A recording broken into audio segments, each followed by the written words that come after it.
Ang laro ng lahi o mas kilala sa tawag na larong Pinoy, larong kalye at larong katutubo ay ang mga laro na kinalakhan natin noon nung mga tayo ay batang musmus pa lamang na wala pa ang mga elektronikong laro. Ilan lamang sa mga ito ay ang mga sumusunod: luksong tinik, luksong baka, syato, piko, tumbang preso, bulukan o agawang base, habulan, taguan at iba pa. Atin ngayong talakayin ang isa sa mga kilalang laro ng lahi, ang piko. Ang piko o tinatawag na hopscotch sa Ingles ay nagmula pa sa panahon ng imperyo ng mga Romano. Ginagamit ito bilang pagsasanay ng mga tao sa loob ng militarya. Sa panahong iyon, ang mga sundalo ay tatalon ng 100 na talampakan na parang at suot-suot ang kanilang mga kagamitan. Naniniwala sila noon na ang ganitong pagsasanay ay nakakapagpaganda ng katawan, lakas at resistensya sa mga paa ng mga sundalo. Nilalaro ang piko sa labas, karaniwan sa mga daan. Kailangan ng mga manlalaro na pumili ng pamato. Ito ay isang bagay na ginagamit bilang pananda kung nasaan ang manlalaro. Ito ay maaaring maging isang peraso ng bato o tsinelas. Sa hugis ay dapat mayroong mga guhit na naghihiwalay sa iba. Ito ay maaaring mga hugis kahon o parisukat. Ang mga parisukat na ito ay lalagyan ng mga numero para malaman kung alin sa mga ito ang pagkakasunod-sunod na siyang tatalunan ng mga manlalaro. Kailangan gumuhit ang mga manlalaro ng isang geometrikong hugis sa daan gamit ang chalk o uling. Pwede din ang puting bato. Mamimili ang mga manlalaro ng mauuna. Iba-iba ang paraan ng pamimili. Nariyan ang maibataya at ang jack and point. Ngayon naman, magtungo tayo sa panuntunan ng paglalaro ng piko.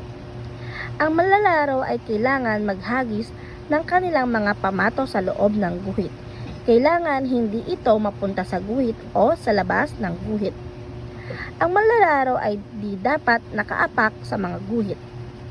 Hindi siya maaaring tumigil habang siya ay kumakandirit. Hindi siya maaaring mag-iba ng paang ginagamit habang kumakandirit. Ngayon, alamin natin kung paano laruin ang piko. Ang unang manlalaro ay ihahagis ang kanyang pamato sa unang numero. Kailangan niyang magkandirit sa pangalawang numero, papunta sa pinakamataas na numero at pabalik. Pagkatapos sa kanyang pagbalik ay kukunin niya na ang kanyang pamato. Ihahagis niya naman ngayon ang pamato sa ikalawang numero at tatalon sa unang numero, lalaktaw sa pangalawang numero, pataas at pabalik na naman at kukunin ang pamato. Paulit-ulit lang hanggang sa makarating siya sa pinakamataas na numero.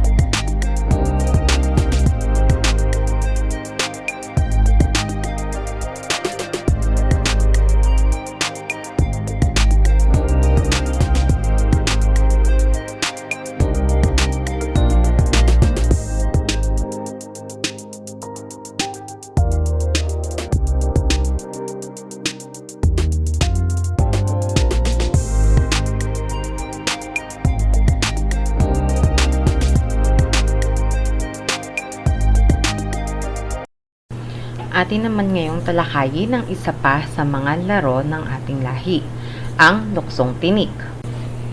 Ang luksong tinik ay naging tanyag at nagmula sa probinsya ng Pilipinas at ito ay ang Kabanatuan Nueva Ecija. Nilalaro ito ng dalawang grupo na mayroong parehong bilang ng mga miyembro. Ang dalawang grupo ay mayroong isang leader, ito ay ang mga nanay at mayroong mga anak. Ang pinipiling nanay ay ang magsisilbing leader ng grupo at dapat siya ang may pinakamataas na talon sa lahat ng miyembro. Ngayon ay ating talakayin ang mga panuntunan sa paglalaro ng luksong tinik. Panuntunan sa paglalaro ng luksong tinik. Una, mamimili ng 2 kupunan. Ang bawat kupunan ay mamimili ng pinuno na may kakayahang tumalon ng pinakamataas sa grupo na kung tawagin ay nanay. Pangatlo, pagkatapos mamili ng nanay, mamimili naman kung sino sa 2 kupunan ang mag-uumpisa ng laro. Ika-4, 2 manlalaro ang magkaharap. Pagdidikitin ang kanilang mga talampakan para magsilbing itong tinik. Pang-5, magsisimulang magsipagtalon ang bawat miyembro ng koponan sa tinik hanggang makatalon ang huling kasapi. At panghuli, kung sakalit walang tumama sa tinik ay daragdagan ang pagpapatong ng mga kamay hanggang tumaas ang tinik.